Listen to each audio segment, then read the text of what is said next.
کی بھری ہوئی تھی. فلاں علاقے کے جو قاضی صاحب ہیں نا، میں جاتی دفعہ میں کہیں سفر پہ جا رہا تھا تو میں ان کے پاس چھوڑ گیا کہ رستہ لمبا ہے، کہیں کوئی مجھ سے چھین نہ لے. ہیروں کی بھری ہوئی تھی. کچھ دنوں کے بعد میں واپس آیا ہوں، قاضی صاحب نے مجھے تھیلی واپس کی ہے تو اس میں ہیروں کی بجائے کھوٹے سکے نکلے. اب میں نے قاضی صاحب سے کہا ہے تو قاضی صاحب تو میرے گریبان تک آتے ہیں، وہ کہتے ہیں بتا کہیں سے پھٹی ہے، کھلی ہے؟ وہ جس طرح ٹانکے لگا کے تو نے سی تھی اسی طرح لگے ہوئے ہیں کہ نہیں؟ تو حضور لگے بھی بالکل اسی طرح ہے، نہ پھٹی ہے نہ کھلی ہے. اب میں لٹ گیا ہوں، میری کل عمر کی کمائی ضائع ہو گئی، کھوٹے سکے کہاں اور ہیرے کہاں؟ تو مہربانی کریں. اور آپ کی بارگاہ میں اللہ رسول کے نام پر حلف دیتا ہوں کہ میں ہوں بالکل سچا. محمود غزنوی کہنے لگے تو جا، تھیلی چھوڑ جا، اور جب میں تجھے بلاؤں گا پھر دوبارہ آنا. وہ شخص چلا گیا. محمود غزنوی اٹھے، دربار برخاست کیا، لوگوں سے کہنے لگے چلے جاؤ، میں 3 دن کے لیے سیر کرنے جا رہا ہوں، 3 دن کے بعد لوٹوں گا. اکیلے جب رہ گئے نا محمود دربار میں تو محبوب نے چھری منگائی. وہ جس تخت پہ بیٹھتے تھے وہاں گدا بچھا ہوا تھا، یہ گدا پڑا ہے نا، وہ گدا بچھا ہوا. تو محمود نے چھری کے ساتھ اس کو پھاڑ ڈالا اور چھری جیب میں رکھی نکل گئے. کہنے لگے میرے بعد کوئی میرے دربار والے احاطے میں داخل نہ ہو. محمود چلے گئے. اب وہ صفائی کرنے والا جب آیا نا، اس نے آ کے دیکھا تو گدا تو پھٹا ہوا ہے. اس نے شور ڈال دیا، پہرے دار بھی آ گئے، فلاں صاحب بھی آ گئے، فلاں صاحب. اس نے کہا او خدا کے بندو، اس کا گدا پھٹ گیا ہے، وہ تو مار ڈالے گا. اس نے کہا تھا سوائے صفائی اور نگرانی والے کے دوسرا آئے کوئی نہ، اور یہاں آیا بھی کوئی نہیں. پہلے دن ہی پھٹا ہوا ہے تو لٹکا دے گا سب کو، کیا کریں؟ شور ہو گیا، سارے دربار کے ملازمین اکٹھے ہو گئے. ایک بندہ بولا، کہنے لگا فکر نہ کرو، میں کیسے بندے کو جانتا ہوں، اس طرح سیے گا کہ جس نے پھاڑا ہوگا اسے بھی پتہ نہیں چلے گا کہاں سے پھٹا تھا. ایسا بہترین رفو کرے گا کہ پتہ بھی.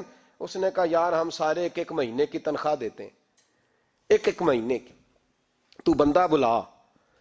وہ بلا لیا اس کو، اس کا نام محمد رفو گر تھا. وہ آیا، اس کو گدا دکھایا، اس کا یار اس طرح سینا پتہ نہ چلے. اس نے کہا فکر ہی نہ کرو.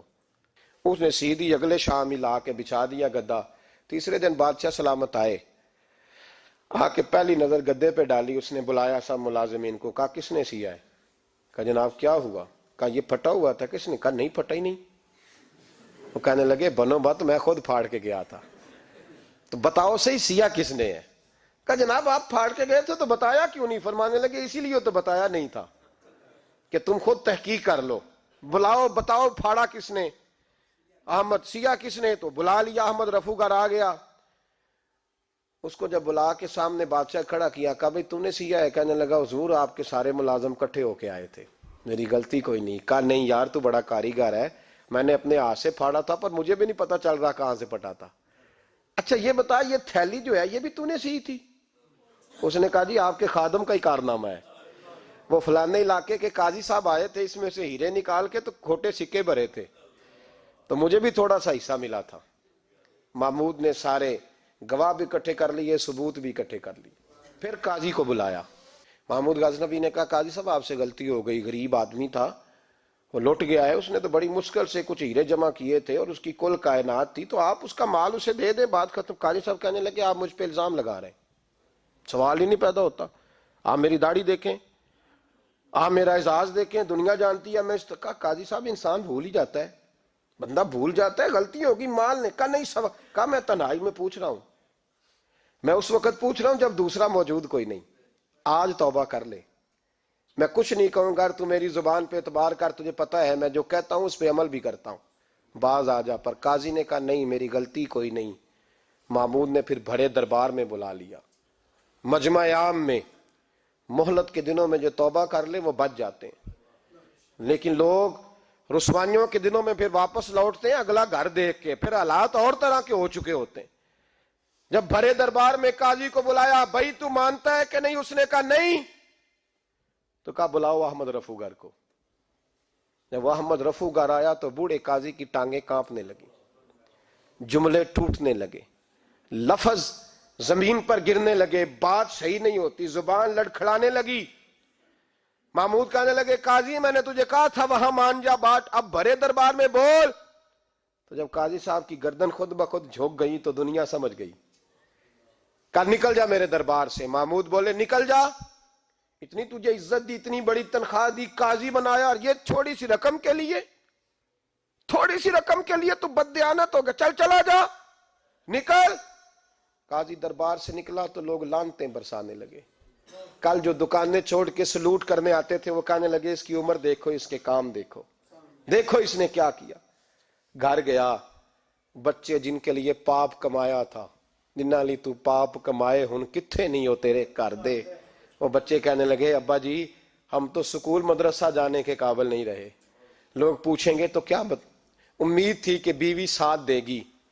وہ کہنے لگی میں میکے کیسے جاؤں گی، گلی کی عورتیں طرح طرح کی باتیں بناتی ہیں۔ اور بھائی کامیابیوں کے بڑے سربراہ ہوتے ہیں، کوئی کامیاب ہو جائے تو سارے کہتے ہیں میری سپورٹ سے ہوا ہے، ناکامیاں ہمیشہ یتیم ہوتی ہیں، ناکامیوں کا کوئی سربراہ نہیں ہوتا۔ جب تک تو قاضی تھا تو بڑے بات تھی، ہر بندہ کہتا تھا رشتہ دار ہے، رسوائی ہو گئی تو وہ تیری آنکھ ہو یا سنگ ملامت کی چبھن، کون پہنچا ہے میرے درد کی گہرائی تک، دور شہرت میں تو یاروں نے کیا یاد بہت، ساتھ آیا نہ کوئی کوچے رسوائی تک۔ اور میاں صاحب کہنے لگے ساری عمر ہی آٹا گد ہے، میں لکھاں کیتے نہیں پیڑے، اب وقت آیا ہی تے محمد بخشا کوئی نہیں ہوں بیٹھا نیڑے، حالات ہی بدل گئے۔ قاضی خاموشی سے اندر چلا گیا، اپنی رسوائی سمیٹ کے بستر پہ لیٹا، نہ روٹی کی بھوک لگی، نہ پانی کی پیاس لگی، نہ نیند آئی، ساری رات تڑپتا رہا۔